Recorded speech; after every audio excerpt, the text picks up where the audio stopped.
Olá, você que nos acompanha em multiplataforma pela rádio e TV Câmara Bauru. Nós, na Missão Pública, através do Câmara Livre, costumamos fazer desse fundo escuro uma forma de clarear para você as questões das reflexões sobre as questões nossas, do nosso mundo, que é global e, portanto, é óbvio que a gente tente conversar com você hoje sobre a forma como a gente apreende, às vezes nem tão de relatos como diz a história, ou como são na realidade, as questões que envolvem os conflitos, por exemplo, que estão na telinha, como estamos gravando aqui. Para conversar sobre isso, hoje a gente vai conversar com o jornalista Breno Altman. Ele vem para Bauru e está aqui para falar sobre o livro Contra o Sionismo, o retrato de uma doutrina colonial racista, que é uma obra que nasce do contexto da agressão lá dentro do governo daquele cara chamado Benjamin Netanyahu. Obrigado por nos aceitar.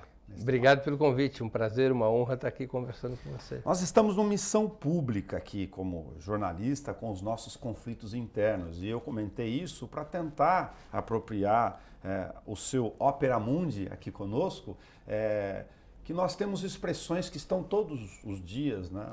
Enfim, nas linguagens, na rede social e nas TVs e nas emissoras, falando sobre termos que não são caros do linguajar popular. Por exemplo, o sionismo. Se eu falar antissemita, então aí bagunça um pouco mais. Ia pedir licença para você, né, que é um especialista, atua na área, para nos ajudar, quem está em casa nos acompanhando primeiro, a entender do que estamos falando quando falamos que alguém é sionista ou tal do sionismo. O sionismo, ele é uma corrente político-ideológica do judaísmo, uma entre várias, que surgiu no final do século XIX. O sionismo, ele se baseia em dois pilares, em dois princípios. Um princípio, a criação de um Estado judeu, e o segundo princípio, o direito que teriam os judeus de ocupar a Palestina para criar esse Estado judeu. O sionismo é uma corrente política ideológica que responde a um problema enfrentado pelos judeus, especialmente na Europa, por muitos séculos, que é a perseguição contra os judeus. Os judeus foram muito perseguidos desde a antiguidade, são séculos de perseguição. O nome que se dá a essa perseguição contra os judeus, a esse racismo antijudaico, é antissemitismo. É um conceito que foi criado por um jornalista alemão em meados do século XIX para dar uma ideia mais científica, uma denominação mais científica do que é a perseguição aos judeus. A expressão em alemão para a perseguição aos judeus era Judenhass. Esse jornalista William Marr, em 1869, achou essa expressão muito vulgar, ódio aos judeus. Ele próprio partilhava desse ódio aos judeus, mas ele propôs substituir esse Judenhass por antissemitismo, ou seja, o combate aos judeus. Os judeus não são o único povo semita. Semita vem de Sem. Sem era o filho de Noé. Semita é uma família idiomática, uma família de idiomas, uma família linguística, no qual estão muitos idiomas, entre eles tanto o hebraico quanto o árabe, além de línguas mortas como o aramaico. Então, William Marr pegou essa expressão semita, que identificava uma família linguística, e a modificou para antissemita, dando ares científicos ao ódio contra os judeus. Então, antissemitismo é uma forma de racismo. É identificado assim por várias organizações internacionais. O auge do antissemitismo foi durante o nazismo, durante o Holocausto. É a perseguição contra os judeus. Ser antissemita, portanto, é racismo. Ser antisionista, não. Ser antisionista é combater esta corrente político-ideológica do judaísmo, que passou a ser majoritária entre os judeus, especialmente a partir da segunda metade do século XX.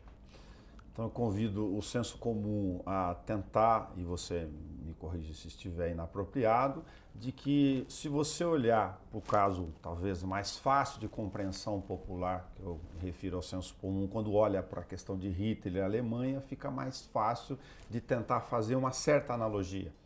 Olha só, vamos fazer a analogia que você está propondo. O sionismo está para os judeus como o fascismo esteve para os italianos e o nazismo para os alemães. Ser anti-sionista não é ser contra os judeus. Da mesma maneira que ser antifascista não era ser contra os italianos. E ser antinazista não era ser contra os alemães. O sionismo propõe uma solução racista para o problema da perseguição aos judeus. Ou seja, qual é a ideia do sionismo? Que para você combater o antissemitismo, você tem que criar um Estado de supremacia racial judaica. Um Estado que é, ao mesmo tempo, racista e teocrático, porque ele tem uma religião oficial, que é a religião judaica. Lembremos que os judeus, no final do século XIX, quando surge o sionismo, não eram uma nacionalidade, porque a nacionalidade tem a ver com território. Existe uma nacionalidade quando um povo está vivendo, está presente em um território. Os judeus tinham sido desterritorializados 1800 anos antes do surgimento do sionismo. Eles haviam sido expulsos da atual Palestina, que foi assim batizada pelo Império Romano e antes se chamava Canaã. Os judeus foram expulsos entre o século I e II da nossa era, foram expulsos da Palestina e emigraram numa primeira etapa para países europeus e foram se inserindo, se assimilando com maior ou menor intensidade a esses países europeus. Então, quando surge o sionismo, e o sionismo foi criado a partir das posições de um jornalista judeu austro-húngaro chamado Theodor Herzl, nascido em Budapeste, quando surge o sionismo, a proposta de criar um Estado judeu não era de um Estado nacional, porque os judeus não existiam dentro de um território, estavam espalhados pelo mundo. Era um Estado racial, um Estado de um grupo étnico, um etno-Estado, não é? Uma etnocracia. E aí, o que o sionismo propõe, além de criar o Estado judeu? Propôs criar o Estado judeu nas antigas terras de Israel, onde os judeus tinham existido 1800 anos antes. Propôs criar esse Estado judeu na Palestina. Só que quando o sionismo propôs isso, na Palestina, do início do século XX, 85% da população era do que hoje nós chamamos de árabes palestinos. Os judeus eram somente 5%. Os outros 5% eram cristãos e os demais 5% de outros grupos étnicos ou religiosos. Então, como é que você fazia para criar um Estado de supremacia racial judaica de um povo que não tinha território e, portanto, não era uma nacionalidade? Como é que você fazia para criar esse Estado de supremacia racial judaica na Palestina, onde a imensa maioria era de árabes palestinos? Só tinha um jeito, segundo a história nos ensina, é a colonização. A limpeza étnica, a expulsão, o extermínio, a subjugação. E é isso o que o sionismo acaba patrocinando para poder instalar o Estado de supremacia racial judaica na Palestina. Por isso que o subtítulo do meu livro é Retrato de uma doutrina colonial e racista. Esse Estado racista proposto pelo sionismo, para ele poder existir na Palestina, tinha que ser colonial, como acabou acontecendo. E por isso o sionismo é uma corrente colonial e racista. A resposta que o sionismo dá ao antissemitismo, ao racismo antijudaico, é um racismo pró-judaico. Ou seja, é um Estado de supremacia racial judaica. É isso que é o sionismo. E num país que lê muito pouco, e aí a gente já convida para conhecer o livro do Breno, Contra o Sionismo, Retrato de uma Doutrina Colonial e Racista, tem sentido imaginar para a nossa questão da missão pública aqui com o público, de que a compreensão, então, territorial e como ocupação dos chamados povos originários ajuda um pouco a compreender a ignorância em relação a esse tipo de tema? Claro, ele tem uma semelhança. Não é? Ele tem uma semelhança.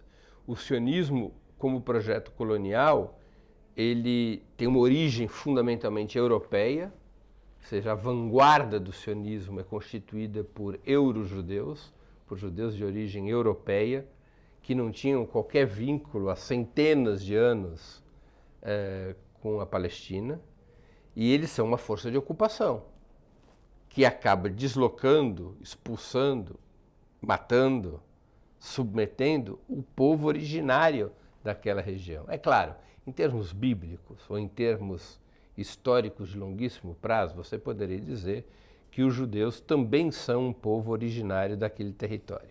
Mas os judeus tinham sido desterritorializados.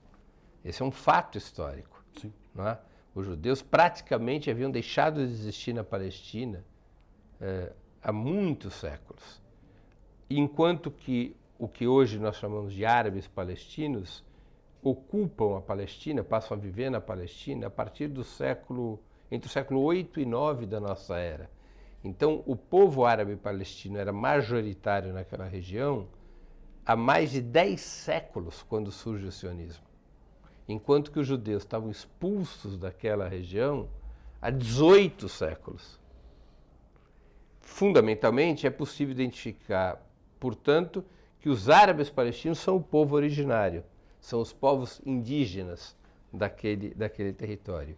E que o sionismo promove uma colonização, em grande medida uma eurocolonização, uma colonização europeia da Palestina. Nesta analogia, para continuar na compreensão, levando sempre a questão da falta de conhecimento ou do uso, né, inadequado, para não usar a palavra mais dura, em relação à questão das informações, você coloca aqui os originários nossos dentro do que eu achei muito bom para as pessoas conhecerem o simplismo do dia a dia, para começar a tentar tirar o véu da ignorância. Aí a gente tem que colocar os portugueses dentro do Estado de Israel, lá, que é um Estado muito novo. Tem cidades brasileiras como Londrina que tem 80 anos, são mais velhas do que Israel. A maior parte das cidades brasileiras são mais velhas que Israel. Israel é um Estado... Entre as novas, eu quero dizer. Israel, ele é um Estado, o Estado de Israel é fruto de um processo de colonização planejado na Europa. Ele é um processo fabricado desde o princípio, porque o sionismo, ele foi, antes ainda de ser constituído o Estado de Israel, e para constituir o Estado de Israel, o sionismo foi patrocinando de uma maneira planificada e financiada a imigração judaica para a Palestina e a compra de terras na Palestina para abrigar esses judeus imigrantes. De um outro modo, como as companhias inglesas fizeram com o norte do Paraná. Exatamente, isso foi planificado. Foram criados fundos que financiaram tanto a compra de terra quanto a imigração judaica. Fundos que eram abastecidos pelos grandes capitalistas judeus da época, especialmente na Europa e nos Estados Unidos, e também pelos aliados desses capitalistas judeus que não eram judeus, porque o sionismo nasce muito imbricado, com muito apoio do sistema imperial britânico antes da Segunda Guerra Mundial e depois se fortalece com o apoio do sistema imperial, o sistema imperialista norte-americano após a Segunda Guerra Mundial. O sionismo foi, em boa medida, patrocinado pelo Reino Unido, pelos interesses que o Reino Unido tinha no Oriente Médio, numa época em que o Oriente Médio fazia parte dos domínios coloniais do Império Otomano, dirigido pelos turcos. E os ingleses queriam ter acesso ao Oriente Médio, porque o Oriente Médio é decisivo na transição entre o Ocidente europeu e o Oriente, porque o Oriente Médio também é uma conexão decisiva em termos geopolíticos com a Ásia e com a África.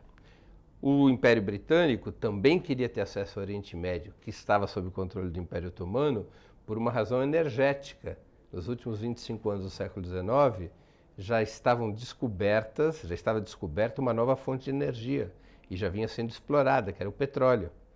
O Império Britânico era o estado capitalista mais desenvolvido da sua época e ele era movido à base de carvão. Essa era a fonte de energia do Império Britânico.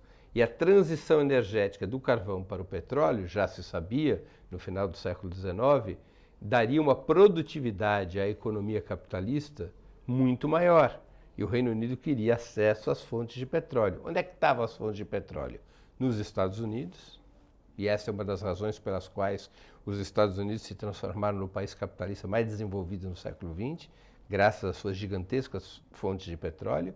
Outro território era o Império Russo. E um terceiro território de exploração petrolífera ali no início do século XX era o Oriente Médio.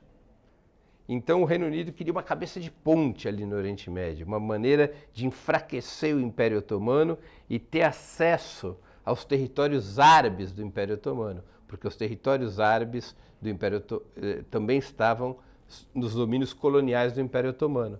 E aí o Império Britânico foi fortalecendo o sionismo com o seu projeto de criar o Estado judeu na Palestina, exatamente para ter uma cabeça de ponte no Oriente Médio.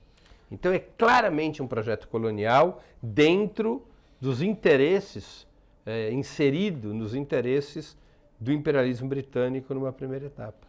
Nesse nosso processo de tentando colaborar com a questão do raciocínio, reflexão para quem está do lado lá, fora daquilo que se é patrocinado, enfim, pela mídia tradicional ou da desinformação das redes sociais, infelizmente, a gente coloca o grupo Hamas nesse meio. Aí tem um universo ainda mais movediço, porque quando você confunde num país dividido como o nosso com o projeto de ignorância nas pontas dos extremos, seja qual forem as posições, a palavra escolhida como sinônimo aqui talvez é violência, talvez seja mais difícil do brasileiro comum, pacato, ou que tenha lá a sua versão mais conservadora, mas que seja eventualmente do bem, um conceito também difícil de ser trazido para a nossa conversa, Breno, de que forma a dificuldade de enxergar um grupo taxado de terrorista dentro disso que você acabou nos explicando, do papel dele nessa questão de defender o teu território. Olha, eu vou responder a sua questão com uma outra questão.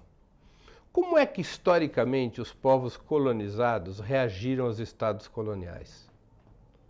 Todos os povos colonizados, incluindo os norte-americanos, que lutaram contra o colonialismo britânico, sempre foi através da violência. Os povos colonizados nunca tiveram outra possibilidade de se libertar que não fosse pela violência. Por que isso? Porque os estados coloniais, para manterem o seu domínio, eles são estruturalmente violentos. Eles recorrem a instrumentos de coerção, de violência extraordinariamente intensos. Essa é a história do colonialismo, porque você não usurpa um povo dos seus direitos sem usar a violência. Você não convence as pessoas a viverem sem direitos, como um povo subalterno, como um povo racializado, como um povo escravizado ou semi-escravizado, sem o recurso à violência. Você não convence alguém a ser colonizado. Você pode convencer alguém a ser um trabalhador assalariado, mas você não convence alguém a ser colonizado, a não ter direitos, a viver de uma maneira subhumana. A única forma que você tem para exercer essa dominação é a violência. E por isso, os povos colonizados sempre recorreram à violência contra os estados coloniais. Volto ao exemplo. Como é que os norte-americanos se libertaram do colonialismo britânico? Todo dia 4 de julho nos Estados Unidos se comemora a vitória na Guerra da Independência. Os norte-americanos fizeram uma guerra contra os britânicos. E, à sua época, eram acusados de terroristas, porque tinham como alvo autoridades militares e civis do Reino Unido. A mesma coisa aconteceu na América Hispânica, para se libertar do colonialismo espanhol. O Brasil é uma situação um pouco diferente, porque a coroa portuguesa vem ao Brasil em 1808 e o Brasil vira o centro do império. Então isso faz com que no Brasil o processo de independência esteja vinculado à coroa portuguesa. Mas se você for ver Argélia, Vietnã, a África portuguesa, já nos anos 70 do século passado, como é que esses países todos se libertaram do colonialismo? Através da violência. A própria Nações Unidas prevê isso. Existe uma resolução das Nações Unidas, é a resolução 3103, aprovada pela Assembleia Geral das Nações Unidas em 1973, e essa resolução diz o seguinte: os povos colonizados têm o direito de recorrer a todas as formas de luta contra os estados coloniais, incluindo a luta armada. Quem está nos acompanhando, vou emprestar aqui o meu papel de mediador, pode estar pensando na questão da relativização da violência, como se os portugueses renegados que vieram aqui não tivessem violentado as índias e todas as aldeias. Depois vem os jesuítas de uma forma mais tranquila, o padre Antônio Vieira, que nos perdoa, ele era muito habilidoso e maestro, mas ele faz isso de uma forma, entre aspas, mais suave, esse processo de dominação. Lá, os critérios nossos de ignorância com todas as questões globais e domínio da informação, que é um grande instrumento, né, falando óbvio aqui, eles reproduzem no chamado grupo Hamas uma ideia de que é o terrorismo exacerbado. Não que Netanyahu seja o Papa Francisco, mas como você vê esta dificuldade, falando do nosso simplismo aqui, do senso comum com toda essa frente de estrutura de dominação, de tentar fazer essa leitura, no mínimo, como uma reflexão? Olha, o Hamas não é mais nem menos violento do que foram os norte-americanos na luta contra o colonialismo britânico, do que foram os exércitos de Bolívar na luta contra o colonialismo espanhol, do que foram os vietnamitas na luta contra o colonialismo francês e depois contra a ocupação norte-americana, do que foi a luta de libertação na Argélia contra também o colonialismo francês. Ele faz parte da dinâmica dos estados coloniais e da luta contra os estados coloniais. A outra opção seria, ao longo da história, os povos colonizados não terem o direito de recorrer à violência. Mas veja só que situação.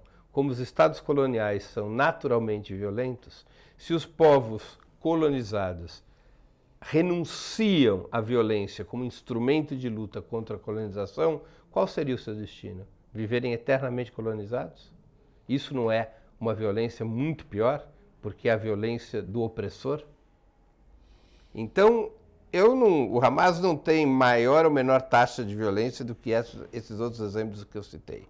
É um outro grupo, tem outra história, ele tem, digamos assim, características religiosas, ele vem do fundamentalismo religioso, é um grupo jovem, é um grupo criado em 1988, portanto, ele não é responsável pelo processo de colonização e de violência que ocorreu contra os palestinos desde o início do século XX, violência essa conduzida pela colonização sionista.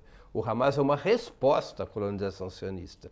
Ele é criado em 1988, quando são frustradas as expectativas dos palestinos de que, por uma via pacífica, eles poderiam ter o seu Estado Nacional. O Hamas surge quando fica claro que essa via pacífica não estava aberta para os palestinos.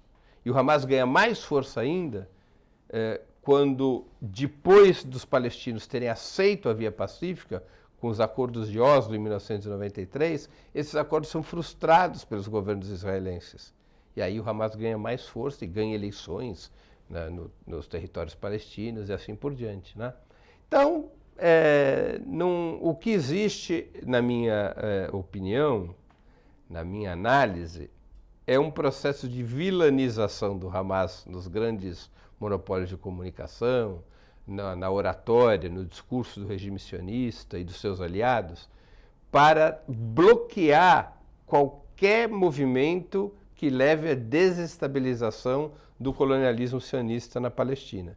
Então, há uma vilanização do Hamas, um exagero evidente sobre o que aconteceu no 7 de outubro, há já fartos documentários que mostram as mentiras israelenses a esse respeito, né? Decapitação de 40 bebês. A própria imprensa israelense já admite que isso foi uma mentira. Uma onda de estupros das mulheres israelenses. A própria imprensa israelense, com base nas investigações do governo, já diz que isso é mentira.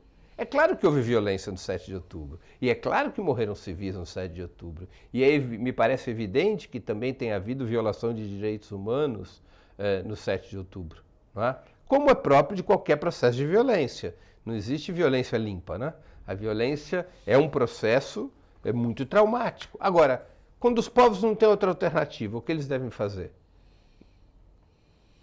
Nesse caso, eu tinha anotado a palavra satanização, você ainda foi mais leve do que eu. Lógico que eu estou fazendo uma provocação simbólica, claro, e não despropositada, de que neste ingrediente, voltando ainda para o senso comum, para evoluir a nosso recorte, tem uma questão que foge à ideia natural das coisas, que é o processo de dominação religiosa, a apropriação disso através de um conflito dessas proporções. De que forma a questão da fé nos confunde aqui por causa das nossas origens. Eu acabei de citar os jesuítas, né, sem querer também satanizados, mas olhando a visão ocidental, por outro lado, com todo esse processo de fragmentação dos fatos, a gente sequer chega nesta superfície. A fé atrapalha ou ajuda no que aqui nesse processo? Olha, há uma evidente usurpação do discurso religioso como arma nesse processo de colonização. O movimento sionista, aliás, quando ele surge, ele não era um movimento religioso. Theodor Herzl, líder fundador do sionismo, era ateu. O movimento sionista era laico. Mas o movimento sionista se dá conta que somente poderia chegar ao coração e às mentes das massas judaicas, especialmente as massas judaicas empobrecidas e proletarizadas da Europa Oriental, se recorresse à religião. E o sionismo faz um pacto com grupos religiosos judaicos. E esse pacto vai constituir o que é o regime sionista, que é um regime colonial e racista, como eu já busquei caracterizar, e também teocrático, porque a religião judaica é a religião oficial do Estado de Israel. Em Israel, por exemplo, não existe casamento civil, só existe casamento religioso. Se você é de uma outra fé que não o judaísmo, você tem que pedir autorização ao rabinato para casar numa outra religião. E se você não tiver religião nenhuma, você não se casa. Veja o poder da religião. E isso é apenas um dos itens de poder da religião judaica no Estado de Israel.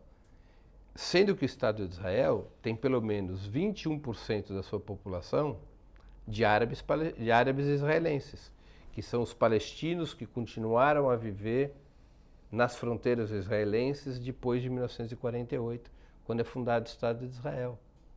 Além desses 21% de árabes israelenses que não professam o judaísmo, você tem outros 8, 10% da população de Israel que tampouco são judeus, embora não sejam muçulmanos. E ainda assim, Israel tem uma religião oficial. Quantos países no mundo possuem uma religião oficial? Não é? Então, a religião passou a ser um instrumento da colonização. E, claro, também um instrumento da luta anticolonial. Porque quando você recorre à religião como instrumento da colonização, é natural que o povo colonizado também recorra à religião para se defender da colonização. Não é? Toda vez que a gente fala na história em guerras religiosas, a gente está diante de uma aparência. As guerras religiosas não existem. Elas são sempre uma expressão de interesses econômicos e políticos que estão por trás e são os verdadeiros motores das guerras religiosas. Vamos pegar um outro exemplo para ficar mais nítido para a sua audiência. Ali na Irlanda do Norte, até 1998, a imprensa sempre falava da guerra entre os católicos e os protestantes. Esta era a aparência do que acontecia na Irlanda do Norte, porque, na verdade, o que acontecia era uma divisão na Irlanda entre os unionistas, aqueles setores da elite irlandesa que eram favoráveis a manter a Irlanda do Norte como colônia do Reino Unido, integrados ao Reino Unido, e por isso mesmo eram unionistas, manter a integração com o Reino Unido, e essas elites unionistas, elas eram católicas. Elas eram protestantes, perdão. Não é?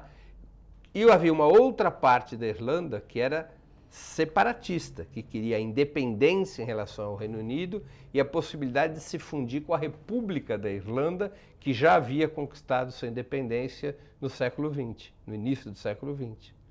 E esses setores independentistas que queriam se separar do Reino Unido eram de maioria católica. Então a guerra religiosa ela era só uma expressão de um conflito cuja essência era baseada em interesses econômicos. Ao longo da história, sempre as guerras religiosas são assim. Elas são somente a aparência externa. É o que também acontece ali na Palestina. Nunca houve conflito estrutural entre o judaísmo e o islamismo. O conflito que houve, historicamente, desde a antiguidade, foi entre o cristianismo e o judaísmo. porque o cristianismo foi a ferramenta utilizada na Europa para o combate contra os judeus, tanto por parte dos católicos quanto por parte dos protestantes. Aliás, é célebre o livro de Martinho Lutero sobre os judeus, em que serve de inspiração a Hitler, no Mein Kampf.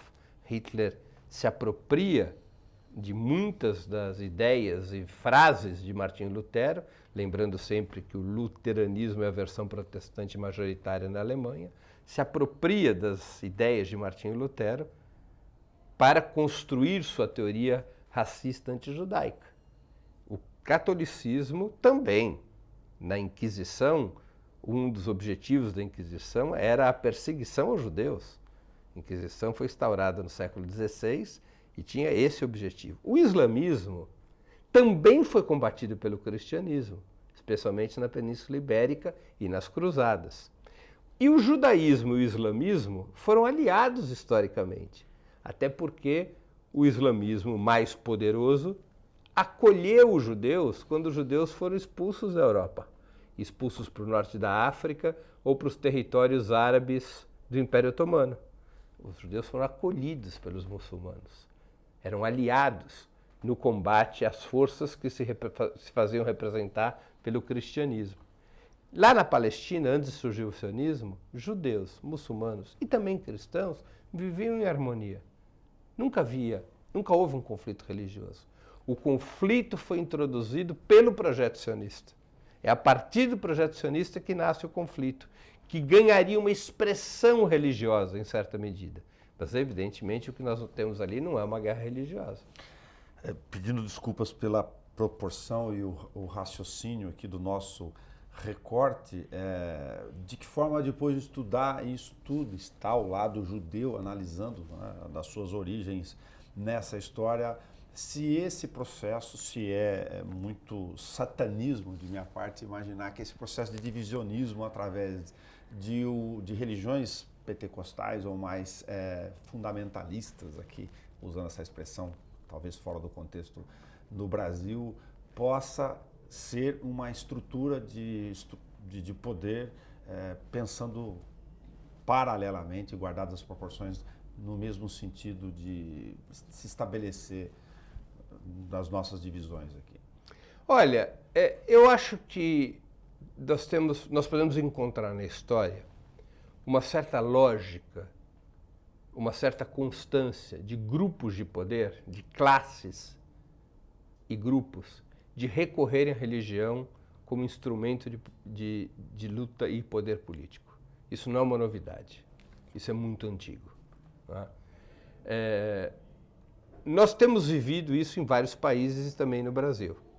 Ou seja, determinadas classes sociais, determinados grupos políticos, para poderem ter para poder fazer com que sua mensagem chegue às massas do povo, recorrem à religião, se combinam com a religião, usurpam a religião e fazem da religião um instrumento político. Isto é uma constância histórica. E nós estamos vivendo isso no Brasil já há muitos anos. Não só no Brasil, em vários outros países também. Não é? Um protagonismo religioso. Agora, o problema não está na religião. O problema está nestas classes e grupos políticos que fazem da religião esse instrumento de poder. E é evidente que os regimes democráticos têm que se proteger disso, defendendo o Estado laico, impedindo que a religião se insira no contexto político. Porque quando a religião se insere no contexto político, você tem uma situação de desestabilização e de exclusão da vida democrática. Porque você vai estabelecer critérios que são critérios de extrema subjetividade, baseado na fé de cada um. Não é? Os critérios religiosos, eles são absurdamente excludentes. Não é? Quando o Estado abraça uma religião, ou abraça um campo religioso, ele exclui todos aqueles que não concordam com aquela religião. Vamos fazer uma imagem futebolística. É uma caricatura, mas é razoável. Se o Estado brasileiro se declarar corintiano, como ficam os santistas, os palmeirenses e os são paulinos? Vou chamar os flamenguistas para equilibrar um pouco o jogo. Não é isso? Então, quando o Estado abraça uma fé religiosa, ele estabelece uma exclusão brutal. E é por isso que a religião tem que estar separada do Estado. O Estado deve ser laico. Não quer dizer que o Estado tenha que ser ateu. A experiência do Estado ateu também não funcionou. Não é? Também não funcionou porque ele significava um obstáculo constitucional a que as pessoas tivessem direito à religião. A experiência soviética em relação a isso não foi bem sucedida, de um Estado ateu. Mas o Estado laico, no qual a religião é um direito de cada um, mas ela não é abraçada pelo Estado, esse é um princípio fundamental. Esse é um princípio fundamental. É curioso como funciona no Uruguai, nosso país vizinho, né? Sabe que no Uruguai Deus não pode ser escrito com letra maiúscula, é com letra minúscula. Os feriados que a gente conhece pelos nomes religiosos no Uruguai tem outros nomes. Semana Santa não é Semana Santa, se eu não me engano é Semana de Recesso. Não pode ter nomes, os feriados não podem ter nomes religiosos.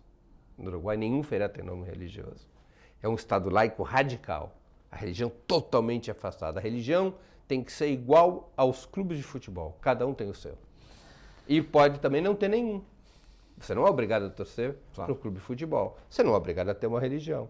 A religião é um direito individual. Ela não pode ser uma cultura pública. A partir deste nosso recorte a essa altura, fechar o nosso raciocínio, se você, diante de toda essa questão do espaço temporal e de todas as circunstâncias que refletiu conosco, se pensar efetivamente no Estado palestino é algo razoável? Olha, eu creio que a única solução estrutural ali na Palestina, para palestinos e judeus, seria a construção de uma Palestina única, multiétnica, republicana, laica e democrática, com o fim do regime sionista. O fim do regime sionista não é o fim do país chamado Israel e não é a liquidação dos judeus, até porque eu sou judeu. É o fim de um regime racista e colonial como o sionismo. Isto é essencial para ver uma solução estrutural. E nós temos exemplos na história. A África do Sul é o mais recente. O fim do regime do apartheid não significou o fim da África do Sul. E nem significou a perseguição à minoria branca. Ao contrário, a minoria branca vai muito bem, graças a Deus, na África do Sul. Ganha muito dinheiro, vive bem, mantém seus privilégios econômicos e sociais, mas o país, pelo menos, deixou de ser um regime segregacionista e passou a ter direitos iguais para todos. Um homem, uma mulher, um voto, direitos para todos e para todas. Direitos iguais para todos e para todas. Não é? O fim do regime do apartheid na África do Sul acabou com o conflito estrutural entre negros e brancos. E a África do Sul se normalizou, virou um país democrático, liberal, comum, com seus problemas muito graves, derivados do capitalismo, não derivados do racismo mais, né? Do racismo estrutural, baseado numa constitucionalização da segregação. A mesma coisa tem que acontecer com o que hoje chamamos a Palestina, porque na Palestina existe um Estado do rio ao mar, que é o Estado de Israel. O Estado de Israel domina 100% da Palestina. Quando as Nações Unidas, lá atrás, em 1947, tinham designado 53,5% para a construção do Estado judeu. Hoje, o regime sionista domina 100% da Palestina. E milhões de palestinos vivem na condição de um povo colonizado. Como é que você pode ter paz naquela região estruturalmente? Com o regime sionista deixando de existir. Com o regime do apartheid sionista deixando de existir. Um homem, uma mulher, um voto entre os 15 milhões de cidadãos da Palestina. São 7 milhões aproximadamente de judeus, 7 milhões de palestinos e de 600 mil a 1 milhão de outras etnias ou origens religiosas. Um homem, uma mulher, um voto. os dois grupos estão equilibrados em termos étnicos e ali se decide pela democracia, como aconteceu na África do Sul. É a saída estrutural. Agora, essa saída está imediatamente ao alcance da mão? Não me parece. É possível que haja alguma solução transitória? É possível.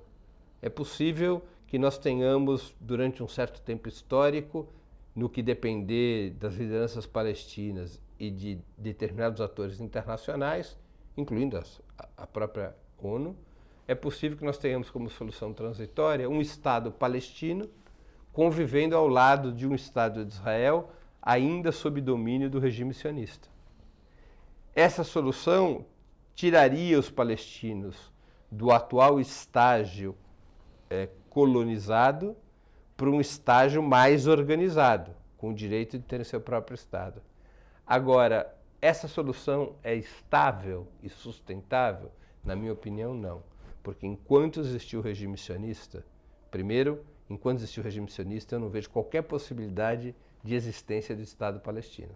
O regime sionista simplesmente não aceita o Estado palestino e Netanyahu tem deixado isso muito claro, e outras correntes do sionismo, que são de oposição a Netanyahu, tampouco aceitam a existência de um Estado palestino.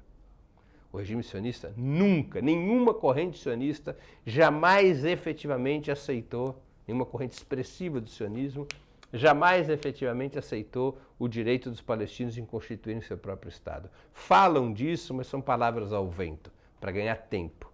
Jamais deram passos concretos nessa direção. Querem manter a dominação colonial sobre a Palestina e, se possível, ampliá-la.